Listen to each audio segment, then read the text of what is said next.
entered the roofing industry right out of high school in 1981. I was a roofer for 20 years, worked for several high-profile roofing companies in town. My partner Mike and I, we decided that we would start a small company that just focused on metal roofing for metal roofing contractors. When we started St. Louis Metalworks in 1997, that was right before the metal roofing explosion. And we were uniquely positioned to then start doing a lot of metal roofing. We sent a flyer around to about 12 major roofing companies. It's the only advertisement that we've ever done. 11 years later, we have 45 employees. We gross about $6 million in annual sales. We have 20 trucks and work for every roofing contractor in the St. Louis region. So what that taught us as businessmen is it's fortunate to be in the right place at the right time, but also that if you pay attention to the trends and position your company to take advantage of emerging demand, that you help luck out a little bit. I read everything I can get my hands on having to do with construction trends, roofing trends. And I read a couple of articles about 7 years ago that mentioned green roofs.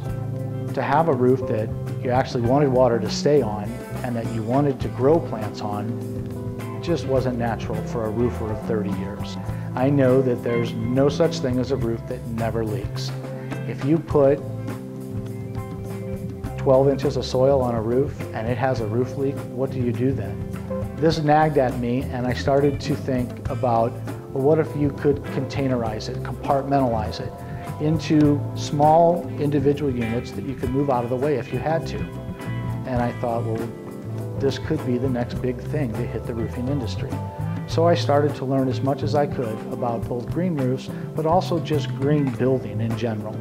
Go to every seminar, every workshop, anywhere in this country, and even traveled as far as Stuttgart, Germany, to learn more about green roofs. Sat and became one of the first LEED accredited professionals in the state of Missouri. My first idea was to make modules or planters out of sheet metal. I imagine if I was a carpenter, my first box would have been made out of wood. But then I learned that green roofs last much, much longer. So we had to go back to the drawing board in terms of finding a suitable material for our module that would last as long as a green roof typically lasts.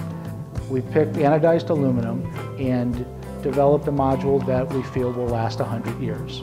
And then we learned about engineered soil, which is basically aggregate, 80% aggregate or more, and it has a very small amount of organic.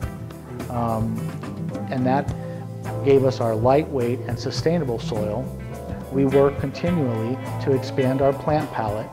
We've got about 20 different sedums that we work with right now, because what we're looking to do is establish a diverse ecosystem capable of sustaining different anomalies and ebbing and flowing with nature. Green Roof Block's largest project to date is the McCormick Place West expansion. It's the Chicago Convention Center. We completed the project in July 2007. It consisted of 23,177 2-foot by 2-foot green roof blocks modules. The greatest attribute for either of the Green Roof Blocks products is mobility. It continues to be mobility.